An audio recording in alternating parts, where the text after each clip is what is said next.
আসসালামু আলাইকুম এভরিওয়ান। বিকেলের নাস্তায় খাওয়ার জন্য একদম হোটেল স্টাইলে মোগলাই পরোটা তৈরি করে দেখাবো। হোটেলে যেই মোগলাই পরোটাটা তৈরি করে সেটা খুবই অস্বাস্থ্যকর, কারণ সেটাকে পোড়া তেলের মধ্যে ভাজা হয়। তো এই অস্বাস্থ্যকর খাবারটি না খেয়ে যদি আপনারা বাসায় একদম হোটেলের মতো করেই খুবই স্বাস্থ্যকর উপায়ে এই মোগলাইটা তৈরি করতে পারেন, তাহলে কিন্তু সেটাই ভালো। মোগলাই তৈরি করার জন্য আমি এখানে 2 কাপ পরিমাণ ময়দা নিয়েছি, তার সাথে পরিমাণ মতো লবণ এবং দিয়ে দিয়েছি 3 টেবিল চামচ পরিমাণ সয়াবিন তেল। এখন এই সয়াবিন তেলটাকে ময়দার সাথে খুবই ভালোভাবে হাত দিয়ে এইভাবে মিশিয়ে নিতে হবে।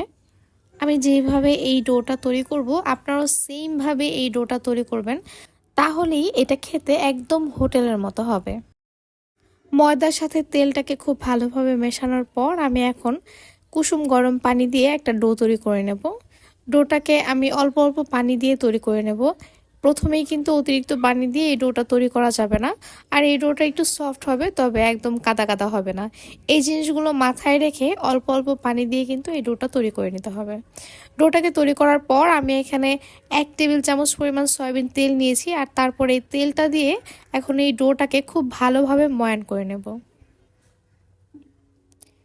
3 থেকে 4 মিনিট এই ডোটাকে খুব ভালোভাবে ময়ান করার পর এখন এটাকে আমি রেস্টে রেখে দেব 15 থেকে 20 মিনিটের জন্য।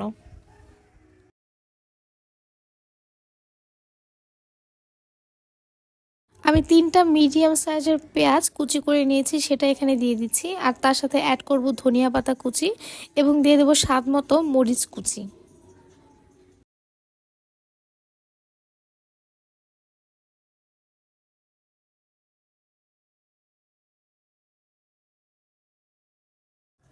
হাফ চা চামচ পরিমাণ চাট মশলা, সামান্য পরিমাণে বিট লবণ এবং সামান্য পরিমাণে সাদা লবণ নিয়েছি। এখন এগুলোকে আমি দিয়ে দেব।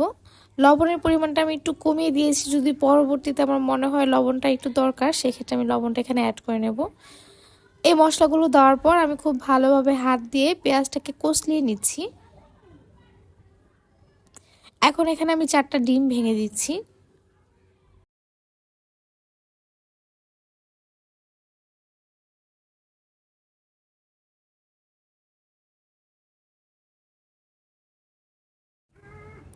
একটি কাঁটা চামচের সাহায্যে এখন এই ডিমগুলোকে খুব ভালোভাবে ফেটিয়ে নেব।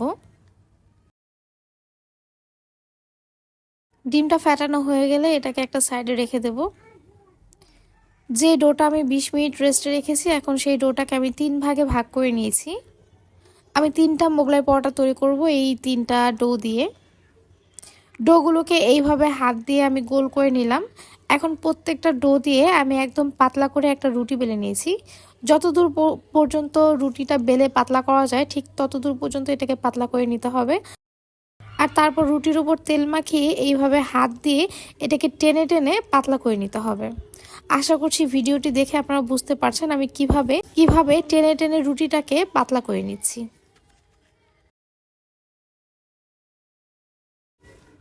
এখন এই রুটির উপর আমি যেই ডিমগুলো ফেটিয়ে রেখেছিলাম সেখান থেকে কিছুটা ডিম দিয়ে দিচ্ছি।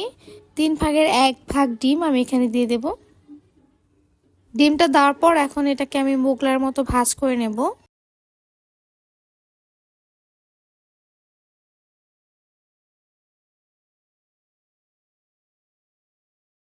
ভাজ করার জন্য আমি এখানে পানি ব্যবহার করেছি। ডোয়ের উপরে এইভাবে একটু পানি মেখে তারপর ভাজটা করলে এটা খুব ভালোভাবে লেগে থাকে, খুলে যাওয়ার সম্ভাবনা একদমই থাকে না। আমি আগে থেকেই চুলাতে তেল গরম হতে দিয়েছি। এখন এই মোগলাইটা তৈরি করার পর এটাকে সাথে সাথে তেলের মধ্যে দিয়ে দিতে হবে। আর যে পাশটা ভাজটা থাকে সেই পাশটাকেই কিন্তু তেলের মধ্যে আগে দিতে হবে। এক পাশ খুব ভালোভাবে ভাজা হয়ে গেলে তারপর এই মোগলাইটাকে আমি উল্টিয়ে দেব। তেলটাকে খুব ভালোভাবে গরম করার পর চুলার আঁচটা মিডিয়াম টু লোতে রেখে এই মোগলাইটাকে ভেজে নিতে হবে। এতে করে উপরের অংশটা একটু ক্রিস্পি হবে আর ভেতরটাও খুব ভালোভাবে সেদ্ধ হয়ে যাবে। প্রত্যেকটা মোগলাই তৈরি করার সাথে সাথেই কিন্তু এটাকে তেলে দিয়ে ভেজে নিতে হবে। মোগলাই তৈরি করে এটা রেখে দেওয়া যাবে না, এতে করে ডিমটা ডোটাকে নরম করে দেবে এবং মোগলাইটা তখন ভেঙে যাওয়ার সম্ভাবনা থাকে। মোগলাইতে সুন্দর একটি কালার চলে আসলে আমি এখন এই মোগলাইটাকে তুলে ফেলবো। আর এইভাবে করেই আমি প্রত্যেকটা মোগলাই তৈরি করে নেব।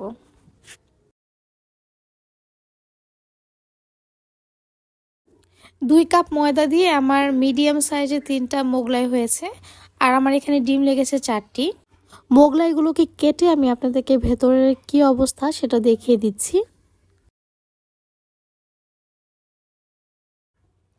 মোগলাইয়ের ভেতরটা কিন্তু পারফেক্টলি সেদ্ধ হয়ে গিয়েছে, দেখতেই পাচ্ছেন। একদম হোটেলে যে মোগলাইটা হয় না, এটা দেখতে কিন্তু ঠিক তেমনই হয়েছে। আর এটা খেতেও কিন্তু একদম হোটেলের মতোই হয়েছে। আশা করছি আজকের এই রেসিপিটি আপনাদের সবার খুব ভালো লেগেছে। আমার রেসিপিগুলো যদি আপনাদের ভালো লেগে থাকে তাহলে প্লিজ আমার চ্যানেলটি সাবস্ক্রাইব করে যাবেন এবং লাইক শেয়ার কমেন্ট করে আমার পাশে থাকবেন। আজ এই পর্যন্তই, আবারও চলে আসবো নতুন কোনো রেসিপি নিয়ে। আল্লাহ হাফেজ।